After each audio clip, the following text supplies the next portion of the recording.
네, 김영일 전문가와 함께하는 이슈 플로우 시작하겠습니다. 자, 오늘 이슈 플로우의 키워드는 바로 뒤에 나와 있는 사진처럼 요소수가 되겠습니다. 디젤 차를 가지고 계신 분들한테는 상당히 필수 요소가 되겠는데요.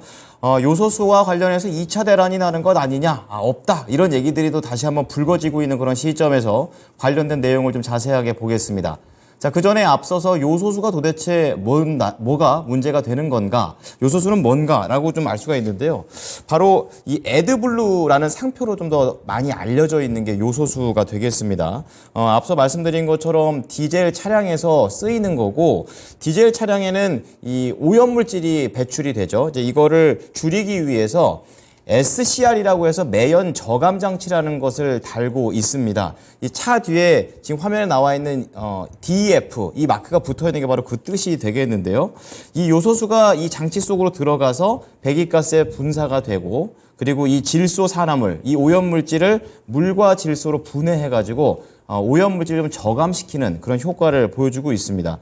그래서 뭐 동력에 바로 연동이 되지는 않지만 요즘처럼 환경이 중요한 시대가 됐었을 때에는 요소수가 떨어졌을 때 마치 이제 기름이 떨어진 것과 똑같은 일이 일어난다라고 보시면 되겠습니다. 실제로 불법 개조 및 배기가스 배출 법규 위반이기도 하고요.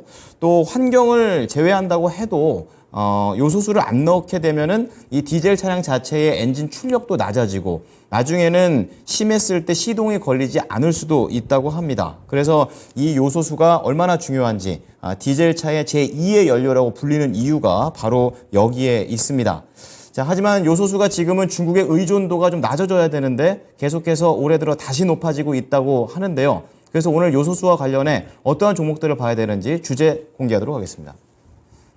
자, 중국의 요소수 수출 제한, 다시 한번 차오르는 걱정이 되겠습니다. 김영일 전문가 만나보죠. 전문가님, 안녕하십니까?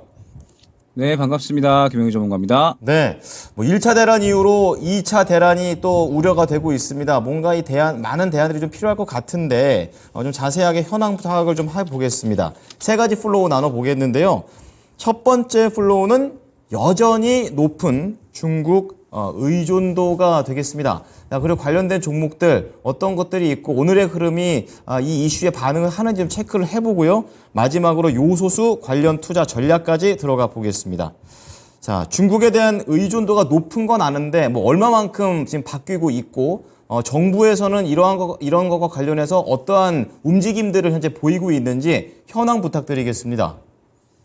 네, 일단은 최근에 이제 다시 한번 요소수에 대한 이제 우려감들이 시장에 조금 이제 나타나고 있기 때문에 이 부분에 대해서 이야기를 한번 해보도록 하겠습니다. 일단 요소수에 대한 우려감이 시장에서 다시 한번 감도는 이유는 중국에서 이제 내년부터 해외로 나가는 요소 물량에 대해서 요소 쿼터제를 시행을 하겠다라고 이제 이야기를 한 겁니다. 요소 쿼터제라고 한다면 이제 해외로 나가는 요소 물량을 제한하는 그런 이제 정책이다라고 생각을 해주시면 될 것 같아요. 그러면서 이제 중국 내에서도 요소 공급난이 생겨날 수가 있다라고 이제 우려감이 생기게 되면서 한국을 포함해서 외국으로 수출하는 이 요소 수출 물량을 강하게 통제하겠다. 라고 이제 의도를 어느 정도 밝힌 상황이라고 보시면 될 것 같습니다. 그러면서 이제 중국 비료업계에서 이번 수출 중단 조치가 내년 1분기까지는 이어질 것이다라고 이제 전망이 어느 정도는 나오고 있다 생각을 해주시면 될 것 같아요. 그래서 이제 국내에서는 약간의 이제 우려감이 감돌고 있는 상황이다라고 보시면 될 것 같은데 차량용 요소가 사실 이제 중국 쪽에 워낙에 의존도가 높은 그러한 상황입니다. 차량용 요소의 90%가 이제 중국에 의존하고 있는 그러한 상황이기 때문에 결국 중국의 요소가 수입이 막히게 되면 가격이 급등하거나 품귀 현상을 빚을 수가 있기 때문에 지금 현재 상황에서 이제 우려감이 생기는 것이다라고 생각을 해주시면 될 것 같아요. 중국의 연간 요소 생산량이 약 5천만 톤 정도 되는데 중국에서는 이제 이 중 일부를 수출용으로 배분하고 그 다음에 더 나아가서 이제 국가별로 수출 비중을 정하겠다라고 이제 이야기를 하는 거죠. 그러면서 이제 이 중국 정부에서 수출 화물 표지 의무 또한 강화할 것이다라는 이야기가 나오고 있습니다. 이게 뭐냐면 결국에는 이제 중국 정부가 외국으로 나가는 물품을 이제 하나하나 다 들여보겠다라고 이제 이야기를 하는 거죠. 그러면서 이제 앞으로 수출이 되는 것들에 대해서는 통제를 더욱더 강하게 진행을 할 것이다라고 중국 쪽에서는 이야기를 하고 있는 것이다 생각을 해주시면 될 것 같습니다. 자, 그러면서 지금 이제 요소에 대해서 결국에는 이제 우리나라가 워낙에 이 중국 쪽에 좀 비중이 높잖아요. 통계로 보게 되면 올해 이제 1월부터 10월까지 중국의 요소 수출량은 339만 톤이었습니다. 그러면서 한국이 올해 이제 약 10월 기준으로 했을 때 산업용 요소의 91.8%를 또 중국에서 수입을 하고 있는 그런 상황이거든요. 그렇기 때문에 워낙에 이제 이 중국향 의존도가 높은 상황에서 우려감이 계속해서 생기고 있는 그런 구간이다라고 생각을 해주시면 될 것 같습니다. 그렇기 때문에 일단 정부에서는 또 이제 어떻게든 이 정책들, 대체안들을 조금 이제 마련을 해 나가야 되는 그런 상황이다라고 생각을 해주시면 될 것 같아요. 일단 지금 현재 수출이 다시 풀리기는 조금은 이제 어려울 것이다라고 이제 정부에서는 어느 정도 판단을 하고 있는 것 같습니다. 물론 예전과는 다르게 지금 이제 3개월 정도 양의 어느 정도 이제 비축량은 쌓여 있는 것이다. 쌓여 있다라고 이제 이야기를 하고 있거든요. 그런데 아직까지 지금 현재 상황에서 의존도를 줄일 수는 없는 상황이기 때문에 일단은 중국에 이제 다른 쪽에서 또 이제 요소를 수입해 올 수 있는 그런 이제 또 법안들을 계속해서 마련 중이다라고 합니다. 뭐 중국의 뭐 베트남이라든지 아니면 뭐 인도라든지 해서 이제 들어올 수 있는 국가들을 더 늘리려고 지금 현재 정부에서 노력 중이다라고 이제 생각을 해주시면 될 것 같고 뭐 예전 이제 다들 생각을 해보시면 요소수 대란이 한번 일어났을 때 그때 이제 요소수 없어서 또 이제 운전을 못하는 화물차 기사들이 또 굉장히 많았었잖아요. 그렇기 때문에 지금 현재 상황에서 국내 우려감이 생기는 부분은 어떻게 보면은 당연하다라고 보시면 될 것 같습니다. 지금 이미 이제 어느 정도 사재기 조짐도 조금은 나타나고 있다라고 생각을 해주시면 될 것 같아요. 지금 이제 뭐 예를 들어서 한 주유소 같은 경우에는 요소수를 지금 보름째 확보하지 못하고 있다라고 합니다. 비축량은 어느 정도 있는데 지금 현재 개인 주유소에서는 아직까지는 뭐 요소수를 크게 비축해 놓을 수가 없는 그런 상황이다라고 생각을 해주시면 될 것 같고 그렇기 때문에 뭐 지금 현재 상황에서 이제 이 요소수를 한 번에 막 구비해 놓는 것은 조금은 이제 어려운 상황이다라고 보면 될 것 같거든요. 어찌됐든 여전히 중국의 이제 의존도는 높은 상황이고 특히나 이제 중국산 요소가 또 이제 가격 경제 영역이 워낙에 높은 그런 상품이기 때문에 이러한 부분들이 쉽게 해결하기가 어려운 상황이다라고 보시면 될 것 같습니다. 어찌됐든 지금 이제 요소수 나는 시장에서 다시 한번 이제 우려감이 나타나고 있는 상황이고 지금 예전과는 약간은 그림이 달라졌다라는 점은 우리가 참고를 하고 가야 될 것 같아요. 예전에는 비축량이 없었고 그러면서 우려감들이 한 번에 시장에서 확 쏟아져 나왔었지만 지금은 어찌됐든 아직까지 비축량은 조금 남아있는 상태고 그러면서 이제 이 중국이 요소에 대한 수출 제한을 또 늘리겠다라고 이야기를 한 거기 때문에 그렇다라고 한다면 이제 약간 예전과는 다른 상황에서 요소수 관련주들이 또 어떻게 움직일 것인가 지금 현재 시장에서 반응이 한번 나왔기 때문에 지속성을 가지고 움직일 수 있을 것인가 결국에는 이 부분이 중요하겠죠. 관련주들의 흐름에 대해서 과연 이제 여기에서 추가적으로 더 수급받고 탄력 나올 수 있는지 이 부분을 한번 생각해 보시면서 관련주 전략 꾸려 나가 보시면 한번 좋을 만한 상황이 아닌가 생각이 됩니다. 네. 자, 중국도 요소수 같은 경우에는 자국부터 챙기고 그다음에 수출은 2순위로 좀 밀어놓은 상황이다라는 내용이고요. 또 내용을 찾아보니까 중국에서도 우리 한국 측을 위해서 다시 한번 검토를 하겠다라고 얘기를 한 걸 보니까 외교적 측면에서까지 뭐 차질을 빚고 있지는 않은 것 같습니다. 말씀해 주신 이제 관련주들을 이제 대략적으로 봤었는데 아무래도 내용이 이렇게 좋은지 나쁜지 뭔가 확실하지가 않아요. 그래서 종목들도 약간 제각각 움직이는 것 같습니다. 어떠한 관점에서 지켜봐야 될까요? 네, 일단 말씀드렸던 것처럼 요소수 관련돼서는 예전에 한번 대란이 일어났었기 때문에 이제 정부 자체에서 어느 정도는 정책적인 그런 이제 노력들을 기울이고 있는 것 같습니다. 그러면서 지금은 예전과는 다르게 어느 정도 대비는 되어 있는 그런 상황이다라고 보시면 될 것 같아요. 자, 그러면서 이제 요소수 관련주들을 한번 이제 훑어봐야 될 것 같은데 지금 이제 요소수 관련된 종목들은 사실 약간의 탄력이 조금 많이 줄어든 상황이다라고 보시면 될 것 같습니다. 지금 이제 보게 되면 가장 대장으로 이제 움직였었던 종목들이 이제 뭐 케이지 케미칼, 그 다음에 뭐 요소수 관련돼서 이제 보시면 될 것 같아요. 뭐 유니온 같은 경우에는 뭐 요소수 브랜드 불수원 지분을 약간 이제 보유하고 있다. 약간 이러한 이야기가 나오게 되면서 한번 탄력이 나왔었고 그러면서 이제 관련주들이 어제 일제히 상승이 나오는 그런 그림이 나타났었는데 일단 오늘의 흐름은 긍정적이지는 않다라고 보시면 될 것 같습니다. 어제 같은 경우에도 지금 보게 되면 물량이 한 차례 들어왔었다가 그날 바로 다 빼버리는 그런 움직임이 나왔거든요.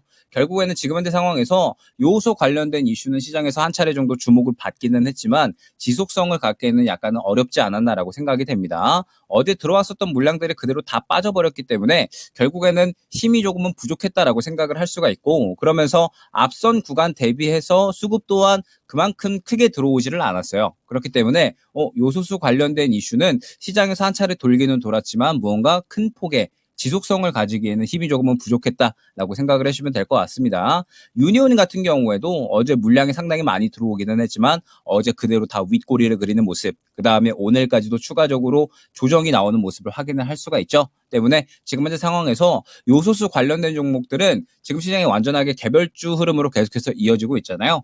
개별주 흐름으로 이어지고 있는 가운데 이슈가 나왔기 때문에 주목을 한 차례 큰 폭으로 받기는 했지만 시장에서 지속성을 갖기에는 조금은 어려운 이슈가 아니었나 생각이 됩니다. 그러면서 시장에서 주목도가 떨어지면서 결론적으로는 어제 오늘 해서 추가적으로 물량이 조금은 많이 나온 그런 상황이기 때문에 지금 현재 요소수 관련된 종목들은 굳이 지금 상황에서는 추가적으로 접근을 노리기보다는 그냥 이슈 정도만 확인을 하면서 이러한 종목들이 움직이고 있구나, 참고 정도만 해주시면 좋을 종목으로 생각해 주시면 될 것 같습니다. 네, 참 짧게 움직이는 것 같습니다. 어제 상승 흐름이 오늘까지는 이어지지 않는 그런 내용입니다. 요소수 관련해서는 좀 매력이 떨어졌다라는 판단을 좀 내려주셨고요. 그렇다면 오늘의 주제 요소수와 관련된 투자 전략 정리해 주십시오. 네, 어찌됐든 중국이 지금 현재 요소 쿼터제를 이제 시행을 할 거다라는 이야기가 나오고 있고, 기한은 한 내년 1분기 정도로 이제 이야기가 나오고 있기 때문에 결국에는 어느 정도 이제 흐름을 지켜봐야 되지 않을까 생각이 됩니다. 그러면서 결국에는 이제 이 정부 차원에서 예전에 대란이 한번 일어났었고, 그에 대해서 또 어느 정도 비축량을 지금은 쌓아놓은 상황이기 때문에 시장에서 큰 폭으로 주목을 받지는 못하고 있는 그러한 상황인 것 같아요. 그렇기 때문에 지금 이제 요소 관련된 종목들은 전체적으로 차익 실현 흐름, 수급이 부족한 흐름이 나오고 있어서 굳이 지금 구간에서는 지켜볼 필요는 없을 만한 그런 종목으로 생각을 해주시면 될 것 같습니다. 자, 그러면서 지금 현재 시장이 계속해서 이제 약간의 박스권 흐름으로 유지가 되고 있잖아요. 미증시 같은 경우에 어제 반등 나오면서 오늘 의리증시 같은 경우에도 반등이 나오고 있긴 하지만 결국에는 여전히 고점 구간이 막혀있는 그러한 상황이다라고 보시면 될 것 같습니다.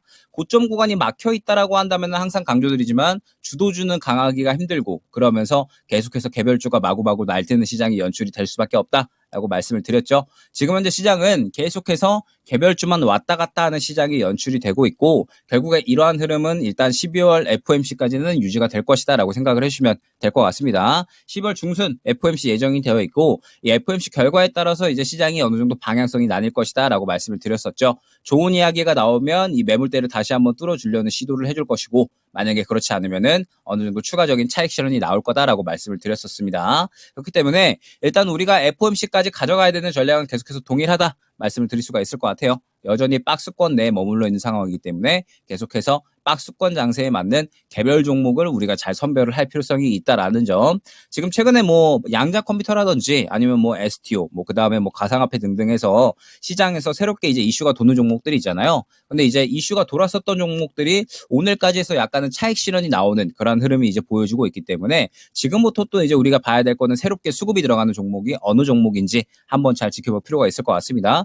결국에는 지금 현재 구간으로부터 새롭게 수급이 들어간다라고 하면 또 내일, 그 다음에 뭐 금요일, 다음 주까지 지금 현재 뭐 STO나 가상화폐 관련주처럼 대장 시장의 단기 주도주로 움직일 수 있는 가능성이 높아진다라는 뜻이기 때문에 이제 앞으로 또 수급이 새롭게 들어가는 종목군들이 어디인지 한번 잘 살펴보시면서 시장은 당분간 계속해서 개별 종목 장세로 움직일 거니까 FOMC 구간까지는 개별 종목 장세에 맞게끔 전략 계속해서 꾸려 나가시기를 추천드리도록 하겠습니다. 네. 자, 개별 종목으로 돌아가는데 조금만 좀 기회를 줄 수 있게끔 연속성을 가져갔으면 하는 바람이 있습니다. 자, 오늘 내용도 잘 들었습니다. 고맙습니다. 네, 감사합니다. 네, 지금까지 이슈플로우 김영일 전문가였습니다.